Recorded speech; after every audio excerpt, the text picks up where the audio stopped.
అయితే విశాఖలో భూపందేరం జరుగుతుంది అన్నారు మాజీ మంత్రి గుడివాడ అమర్నాథ్. ఇది కూడా ఆంధ్ర నుంచి వస్తున్నట్టే.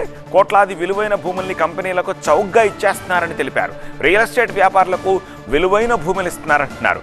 ఐటీ కంపెనీలకు భూముల కేటాయింపు పేరుతో భూ దోపిడీకి పాల్పడుతున్నారని ఆరోపించారు అమర్నాథ్. ఏదైతే ఈ మేజర్ కంపెనీస్ టీసీఎస్ అని, కాగ్నిజెంట్ అని, ఇన్ఫోసిస్ అని కంపెనీల పేరిట వీళ్ళని ముందున పెట్టి దీని వెనకాదల పెద్ద ఎత్తున భూపందేరం జరుగుతూ ఉందనేటువంటిది ఈ సందర్భంగా ప్రజలు గమనించాలని చెప్పి కోరుతా ఉన్నా. పెద్ద సంస్థలకు భూములు ఇవ్వడంలో తప్పలేదు. వాళ్ళని ఆకర్షించి వాళ్ళని తీసుకుని వచ్చి వాళ్ళని ఇక్కడ ఎస్టాబ్లిష్ చేయమని చెప్పి అడగడంలో తప్పలేదు, దాన్ని ఆహ్వానిస్తాం.